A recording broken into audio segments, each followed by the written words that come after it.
age is in the mind and not in the heart.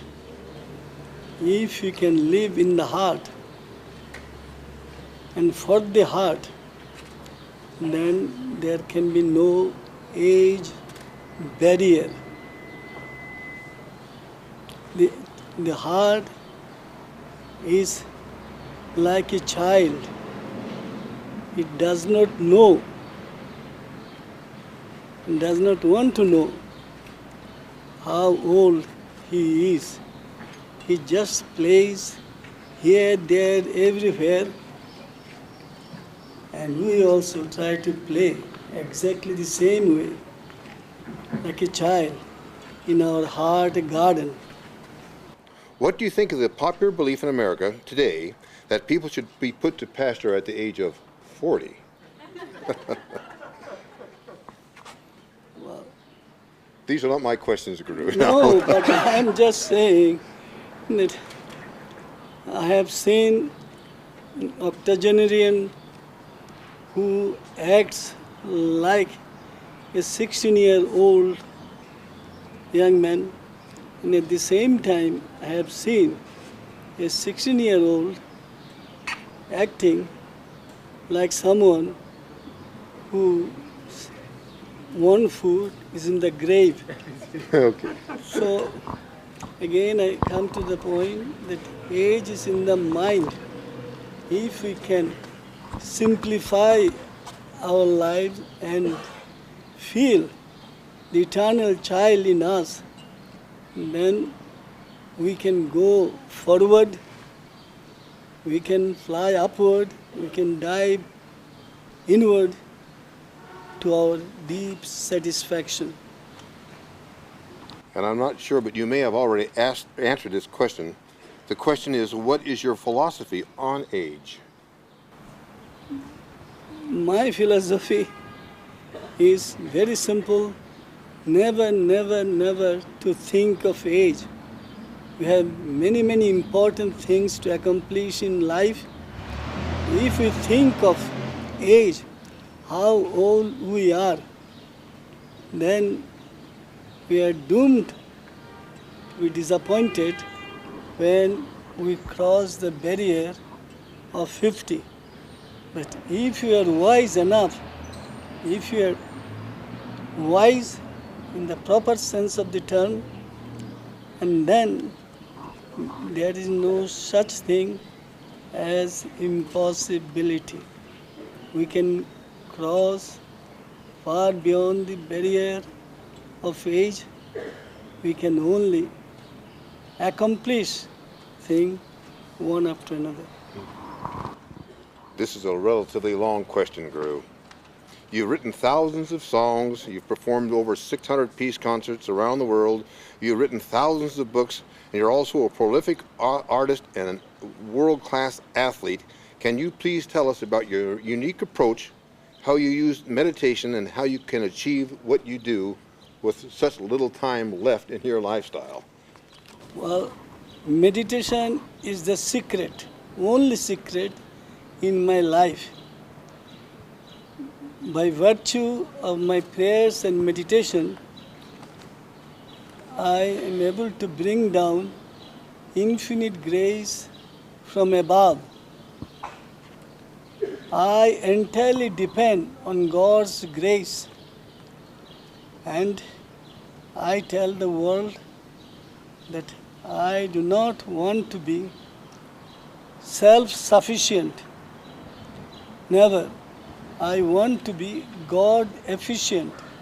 I would like to be a humble instrument, choice instrument of God, Him to please in His own way. And I used to tell in all sincerity, all my accomplishments are entirely due to the grace from above. This grace is unconditional. Not because I have done this, or I have prayed, or I have meditated. No. Everything that I have received from above or from within is unconditional. God, out of His infinite bounty, is expressing in and through me. And I try to be as humble as possible, as simple as possible, so that he can express himself adequately in and through my devoted service to mankind. 2 more questions, Guru. What would a typical day be like for you? If there is such a thing as a typical day. Well,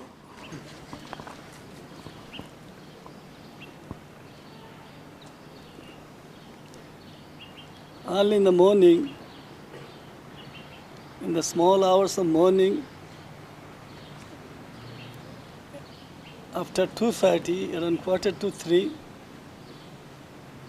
I meditate for an hour and a half, and then I sing about 30 devotional songs, mostly in Bengali.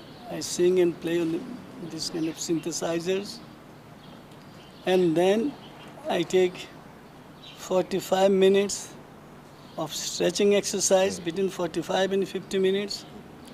Then I work on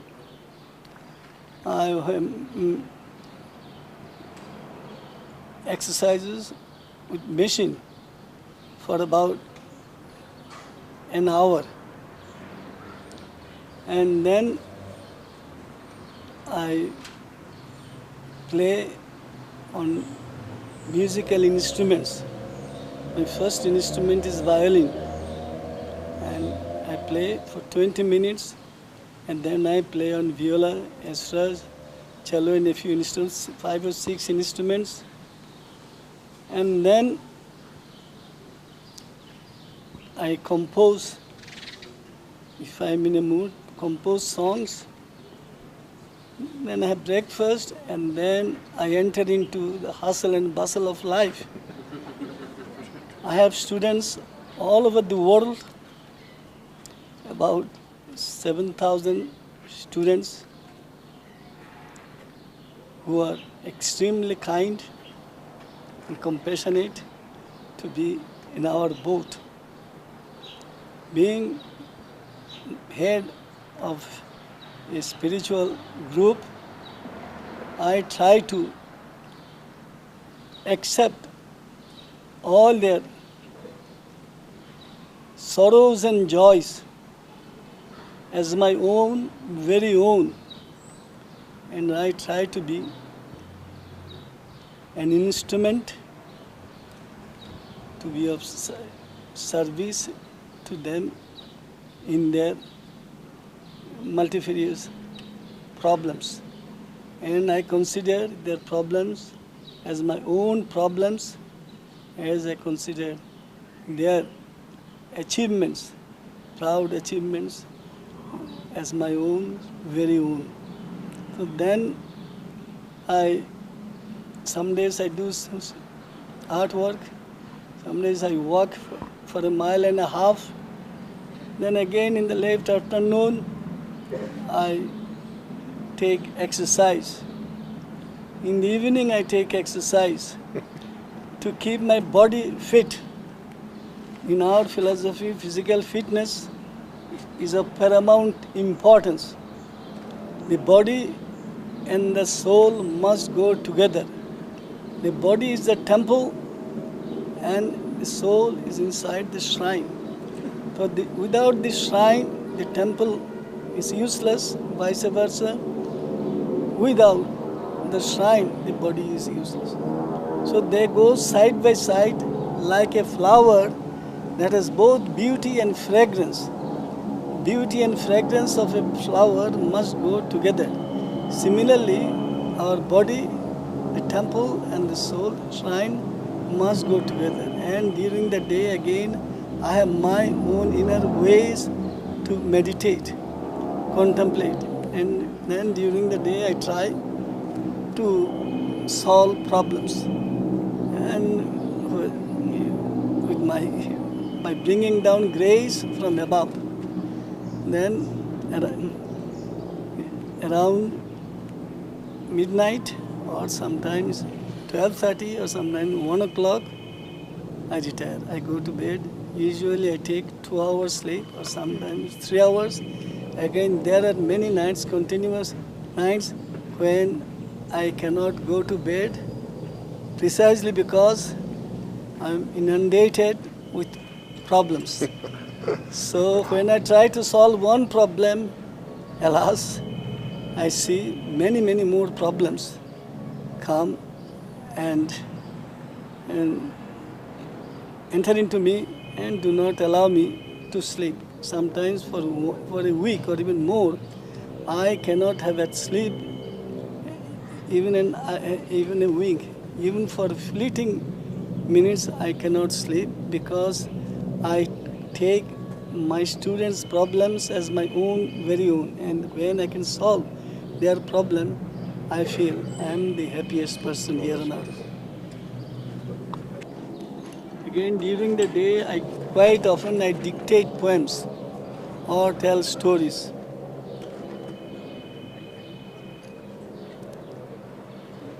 Six or seven things I try to do every day. Apart from meditation, my literary work, my art work, weightlifting, and all kinds of things that I am involved.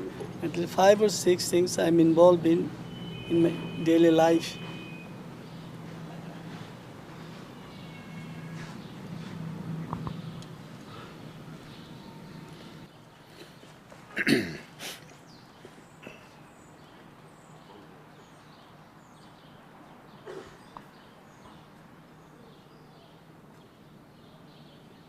This is our final question, Guru.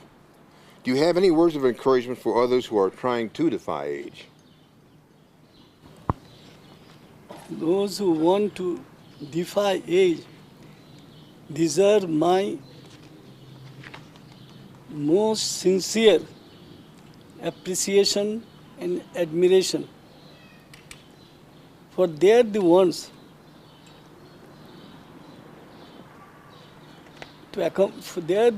who will be able to accomplish something momentous.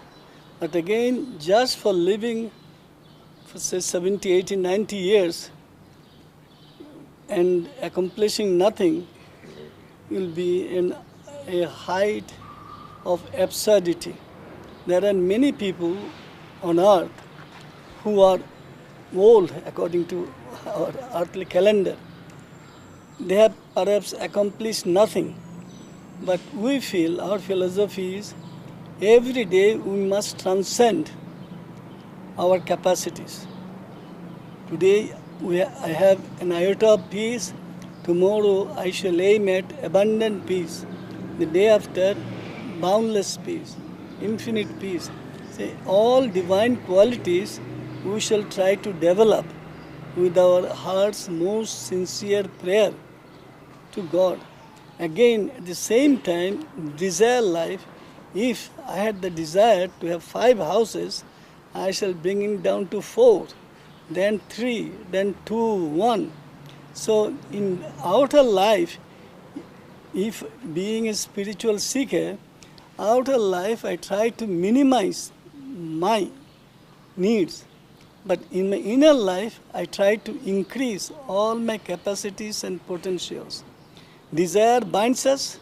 Every day, if we want to increase our desire power, we only increase our dissatisfaction in life. We can never be satisfied by fulfilling our earth-bound desires. If I have reached a stage, and then if you want to go beyond, in the physical world, in the desire world, then we immediately we feel miserable. Now, I feel I'm very strong. Then somebody is sitting beside me. For 5 seconds, I feel I'm very, very strong. Then when I'm right by the side of Bill Pearl, alas, my joy, my satisfaction, my pride is doomed to disappointment. But again, if we change our attitude, that here, Bill Pearl, first in the 20th century best built man, body, plus 5 times Mr. Universe, then if I can identify myself with him, this morning I was telling that I am a drop, you are an ocean. But if I want to maintain my individuality as a drop, then I will remain a drop. But if I am genuinely sincere, then I shall claim you as my own, very own. I shall throw myself into the ocean and I will become the ocean. So here, God is infinite, infinite light, infinite bliss, is infinite in every way. So the desire is binding, and at the moment we extol ourselves to the skies and we turn around, somebody is there to smash our pride in the twinkling of an eye. But again, if you enter into the inner world, if you enter into the world of aspiration, dedication and all that, we claim the whole world as our own, very own. You are Mr. Universe 5 times. You are the supreme authority on bodybuilding and weightlifting. But here, instead of being jealous of you, I'm the proudest person today for me to be in His blessingful presence. So in this way, I identify myself with your achievement. Then I don't have to worry, suffer from jealousies and insecurities. So like a drop, when the drop throws itself into the ocean, it becomes the ocean itself. So here in your presence, when I claim you as my own, very own, on the strength of my prayer and meditation, all your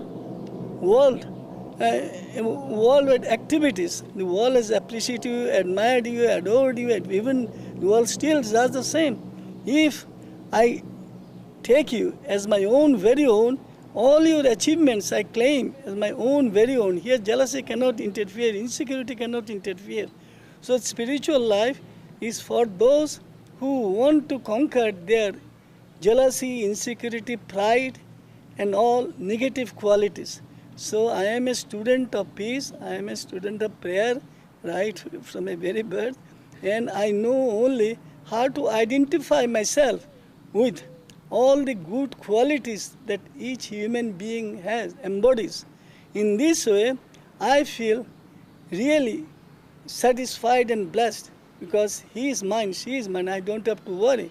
But the moment I exercise my individuality, I have done this, I have accomplished this, I turn around only to be doomed to disappointment, for somebody is there who has excelled me like anything, who is far superior to me in this particular event subject.